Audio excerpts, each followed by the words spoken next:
Queensborough Council for Social Services' mission is to improve the human service delivery system for children, adults, teens, and senior citizens in the borough of Queens. Queens Council for Social Welfare provides over 1,500 people with needed services through their information and referral program, as well as technical and training assistance for service providers. For more information and referral, visit qcsw.org or call 718-685-2802.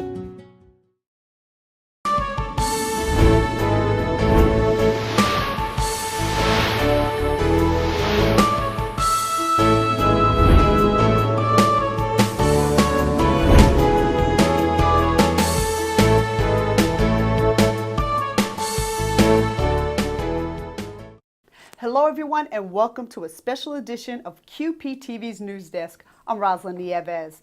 I have with me Naomi Barish. She is the Senior Director at Safe Horizons, Queens Child Advocacy Center. Today we're going to talk about raising children in the USA versus abroad. Naomi, welcome to the show. Thank you. Naomi, before we get into the topic, give us a little overview of Safe Horizons. What is the mission of the organization? Safe Horizon is the largest organization in the country that serves victims of crime. The name itself, Safe Horizon, is probably what we're about. It's about making sure that every person has a safe horizon, that they can live their life free of violence and free of crime. We support people, we promote justice, and we try and give services to all victims of crime. Now, do they serve all 5 boroughs in New York City? Yes, we serve all 5 boroughs in New York City. And we have different programs for different populations. Everyone can be affected by crime, regardless of gender or age or color. That's right. We all know that. And do they have services for domestic violence issues? We run the shelters, domestic violence shelters in the city. We also have a counseling center that specifically addresses issues of people who have been victims of crime. We also have programs for youth, for homeless, runaway youth, and many other programs in the city. And specific children's services? Well, that's what I'm here to talk about. I'm here to talk about the child advocacy centers, and the child advocacy centers are centers that serve children who have been abused. When there is an allegation of child abuse, they come to our center, and there is one in every borough except for the one in the Bronx, which is going to be opening in 2015. Okay, now I've read that people, of course, don't go directly for your services. It's a referral. Am I right? Tell us how you get a case to come to your attention. Child abuse is a crime, and children cannot protect themselves. So if you suspect that a child is being abused, either physically or sexually, emotionally, or health-wise, you need to call the State Central Register. And what happens is when you call that case in, someone on the other end in Albany will ask you some questions and they will make a decision if this is abuse or not. If there's an allegation that's accepted and it is one of physical abuse or sexual abuse, it will be then sent down to the borough, and we only see children from Queens. So we see all children in Queens that have an allegation of abuse. And then a detective and a worker from Children Protective Services will go out to where the child is and bring the child to the Child Advocacy Center. Now, are the only cases pertaining to abuse or neglect, do you get children who end up being homeless and stuff like that? That's not what we do. What we do is we do the investigation of child abuse that pertains to either physical abuse, severe physical abuse, or sexual abuse. And these are the cases that we see. We have a large multidisciplinary team that works at our center that is specially trained to deal with this issue. Sexual abuse of children is a very difficult issue to deal with, as we can all imagine. So everyone who works at our center is specially trained to deal with this. Well, this kind of brings me into the topic that we're discussing today, raising children in the USA versus abroad. Give us a scenario of the differences that you see coming into your office and how culture plays a part in child rearing and how it's very different here. Well, first of all, I think the Child Advocacy Center, we're so blessed to have one. We've had one in Queens for 10 years. And we have a multidisciplinary team that works there, which is the NYPD Child Abuse Squad, We have a pediatrician from Cohen Children's Hospital that is on site with us, and she has a subspecialty in abuse. We also have special prosecutors from the Queens District Attorney's Office. We have a special unit from ACS, that's a hospital sex abuse unit, and then we have the Safe Horizons staff that we provide the mental health and trauma work for all the victims that come to us. There is so much that we have in common with the whole world, and anyone who lives in Queens knows that, because when you live in Queens, you live in the most universal place that there is. And so you know that your neighbors, even though they're from a different place, you have so much in common with them. So I'd start off by saying that we have so much in common when we raise children with the way children are raised all over the world. Children all over the world are yearned for and protected and taken care of, and children cannot protect themselves. That is our job, and that is the job of every parent anywhere in the world. Unfortunately, though, when it comes to child abuse, and not everyone knows this, but most children are abused by the people who are supposed to care for them. At the Queens Child Abuse Center, and in every child abuse center that I know, children that come to us are being abused by the people who are supposed to care for them. We very, very rarely see stranger cases. And I know a lot of us teach our children about stranger danger, but the real danger lies at home and with people who are supposed to be loving us and taking care of us. How is culture playing a part in the cases that are coming into your office? So I'll start with physical abuse. So there are laws about how you're allowed to discipline your children and how you're not allowed to discipline your children. And these laws are different in other countries, and they're also different in different states here in the United States. So you are allowed to discipline your children and you are allowed to spank your children, but you are not allowed to use excessive force. That's true for New York. For example, in Scandinavian countries, you're not allowed to use any form of discipline, such as spanking, any form of corporal punishment. There are other countries where everything is allowed, and it's the parent's decision how much force to use and what they can do. So one thing that happens when people come from other countries, and sometimes people also here that were raised differently, is that they are thinking that they're disciplining their children. That's how they were raised, that's what they know, and that's what they know is allowed. They come to the United States and the laws are different. So sometimes they will find out that the way that they were disciplining their child is against the law, and they may be brought to the Child Advocacy Center, and they will be investigated, and we will see what happens. So the one thing that's good, I think I could say about Queens, is that a lot of families that do come to us because they didn't know any better, that still is, breaking the law, not knowing the law, you're still breaking the law, but they never come again. Once they understand that this is not the appropriate way in this country and it's not legal in this country, and we give them different methods to discipline children, we never see them again. And so I think that's one very big difference that we have. Well, I remember a particular case where I believe the woman came from Europe and she was outside she was in a restaurant or a bar, and she left her child in the stroller outside the bar, which was kind of common for where she comes from. However, it made the news because you don't leave a baby in a stroller outside a restaurant here in New York. Do you remember that case at all? I do remember that case, and that is a beautiful example of cultural differences. And so there's a difference when people physically abuse their children because they lost it, versus when they thought that they were disciplining their child, but the law is the law, and so you have to abide by the law.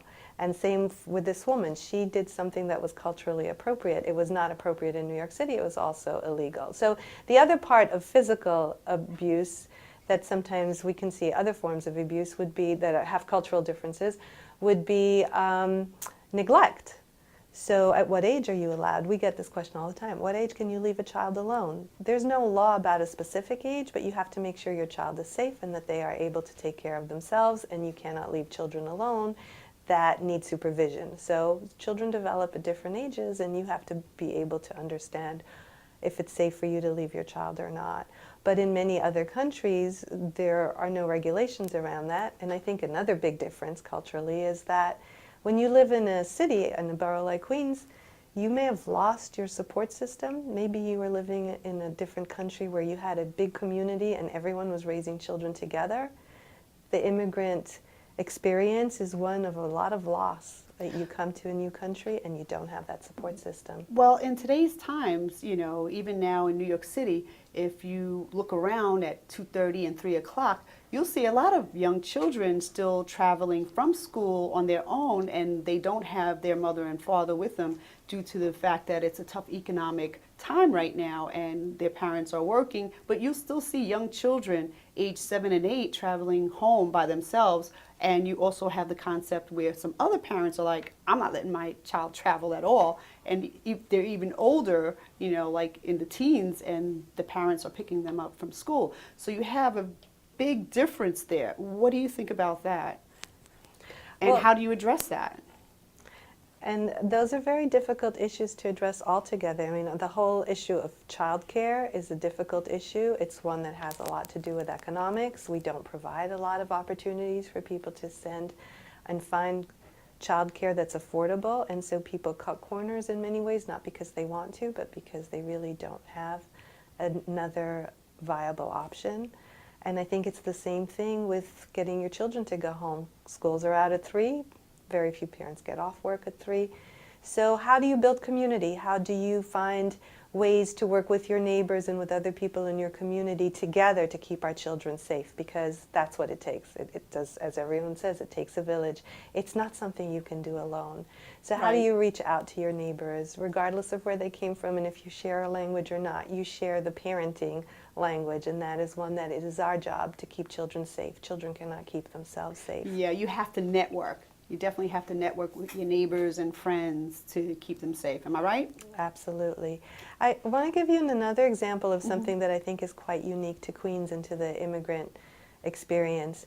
So one of the things that we've seen is there are families that come here from countries and they left children behind and came here to make a better life and maybe started a new family. And down the road, when they could, brought children over from another country and brought them into their family. They are family. I think this is a very easy way to prevent some of the things that we've seen of child-on-child allegations of sexual molestation. When you are reuniting your family and your children did not grow up together, but you see them as siblings because you're their parent, you can prepare them for this, and you can watch and make sure that they build a bond where they feel like they're family. It's not automatic, and it doesn't happen right away. This is something that takes time, and there's healing that has to happen for the children coming here, and for them to accept their siblings that grew up with their parents while they didn't, and for the siblings who now have to share. Just like, we have these programs when you have a baby and you have a 5-year-old, sometimes the hospitals will do, I'm a big sister, I'm a big brother now, because we understand that it's difficult for children to incorporate new people into the family. So this is something that we've seen a few times when we've had families come to our center because they've reunited siblings who actually were strangers and treated each other as such and did not see themselves as family. And so at times there was inappropriate behavior because of that. So it's something I'd like people to be aware of. Definitely. Because I don't think that they're so happy to bring their family together. They don't think of the process sometimes that the children need to go through. So is there any way in which they can reach out and get these sort of services? Because actually that's a social service to provide information, that's counseling, that's something different. Do you have any resources in that direction for these sort of parents that may be in that position? Well, maybe a good place to start is if you have school-age children is in the schools with guidance counselors in schools, and schools a lot of times ask you to tell them if there are changes in your family, if things are happening in the family for the child that the child has to deal with, because schools is one of the places where professionals pick up on what's happening. And so I think that that might be a good resource. There's no specific, because this is just something that we've noticed over the years that happens, and I don't think there's a program that specifically deals with that. But it's the awareness, it's your antennas going up. Now, if a family does have a child that ends up in your facility, what is your facility like? Our facility is beautiful. I love our facility. Our facility is a place where children cry when they leave because they don't want to go home. They're having such a good time. So Really? we have the most amazing toys there. and we have great snacks, and we have people who play with the kids all the time. So the moment the children come in, it's a very relaxed place. We see kids from infants to 18 years of age. Now, And- now, are there any counseling services for the children that come there? Because if they're in your facility, they're there because there's an issue. So, Absolutely. do you have counseling for the children that come there? What type of services are at the facility? So what we do, as I said, we're a place where we investigate criminal investigations of child abuse. And so we have a place where we do forensic interviews, but it's very child-friendly. Our police are plainclothed, and they've been trained to work with children. Everyone who works with us loves children, works with children, is trained to speak with children. We also have pet therapy there. We have dogs there in the waiting room sometimes. We have volunteers that come and play with the kids, but also the Safe Horizons staff. We're social workers, and that's what we do. We offer a trauma-focused therapy for children who need it. Children who are abused are quite resilient and many times are able to overcome a lot that's happened to them. But we help them by trying to figure out what symptoms they have from trauma.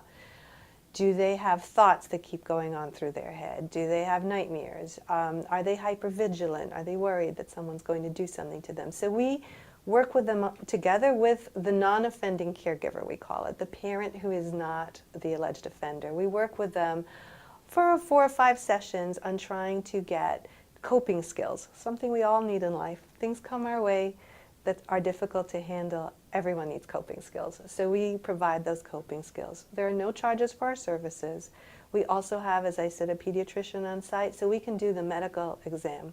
So I have one other question. Again, when the children come into the system, where are the children housed? So it depends. The last thing we do is remove children from their home. We remove children from home if their home is not safe for them, if the people who are supposed to protect them are not doing so. But if there's one person in the home who will protect, then that person will stay at home with the child, and the alleged offender will be the person to leave the home. Sometimes children can't go home because home is not safe, and then Children Protective Services will find either kinship care, another relative to take care of them, or they may need to go into the foster care system. Well, I have a particular scenario that was given to me. What if you have a situation where a family does not have proper heating due to a landlord situation? Will ACS remove the children? That's not what ACS is there to do. I know people think that ACS removes children. That's the last thing they do. ACS is there to provide support for families and to strengthen families and to find resolutions to issues. So I would say that their job is to try and help the family. And that would not be, poverty is not abuse. Poverty is a situation where we need to help. And I think that message needs to get out there to the community. Yes. I agree. Now, can you give us just one more scenario in which a child will come in to your office for services? Well, so as I spoke a little bit about physical abuse. The other is sexual abuse. So I think one of the things I want people to understand is if a child tells you that someone is touching them or that they're being abused, believe them. Definitely. Protect them. Tell them you're happy that they told you, that you're not mad with them, that they're not in trouble, that you will help them figure out what to do, and that you're there for them to keep them safe. And then call it in, or go to the police, or do what you need to do, because we need to investigate and find out. So sometimes nothing happens. Sometimes maybe there's a misunderstanding. So that we'll come to that conclusion in the investigation. But if something did happen, children cannot protect themselves, and we need to know, and I think all adults know this, children don't tell us. I don't know how many adults had experiences that they never told anyone. Think about that for a minute. Why didn't you tell anyone? Were you afraid that you'd be in trouble? A lot of times it's embarrassment. It is embarrassment, and a lot of times it's mixed feelings towards the person who is the perpetrator, who's the offender. It's not like in the movies. A lot of times it's something that the children are confused about and have very mixed emotions about.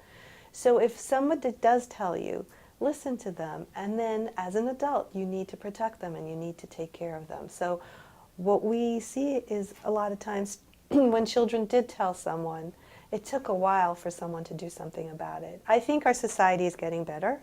Right. I think we are learning to be more mindful when children tell us something, to pay attention. Well, I've heard of cases where the child becomes an adult and then tells as an adult of a scenario, a situation that happened to them. maybe 10, 15 years, in the past.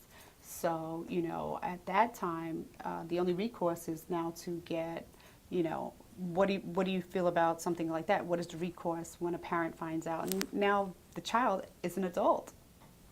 Well, that's a decision that the parent and this adult child are going to have to make about what they want to do about reporting it and how they want to go ahead with this. And the reason it's different in some ways is children can't protect themselves. It is our role and our duty and our obligation as adults to protect children. So children can't protect themselves. That's why child abuse has to be reported. And child abuse is when the person who's responsible for the child is hurting the child. That needs to be reported because there's no one to protect the child. But adults make different decisions about how they want to heal and how they want to protect other people in society. Because the other thing you need to remember is if someone is hurting a child, there's a good chance they're hurting other children as well. Not That's just right. this child that told them. That's right. Well, we've run out of time. Do you have a website that people can go to just review some of the information that you've provided today? You can go on the Safe Horizon website and you will find under what we do, you'll find some information about the child advocacy centers. But again, if you suspect child abuse, you need to report it to the State Central Register and you need to call the hotline for that. If you want to find out about our services, you can go on the Safe Horizon website and find out what we do. Thank you so much for joining me. Thank you. If you missed any part of the show, just go to our website at www.qptv.org. I'm Rosalind Nieves, and I'll see you next time on News Desk.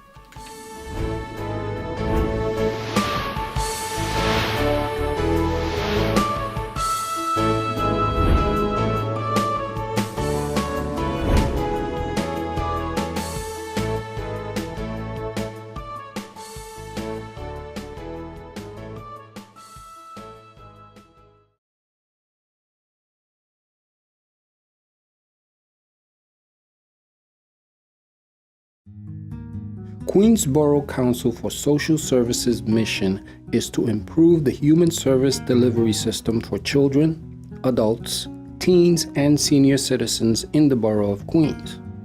Queens Council for Social Welfare provides over 1,500 people with needed services through their information and referral program, as well as technical and training assistance for service providers. For more information and referral, visit qcsw.org or call 718-685-2802.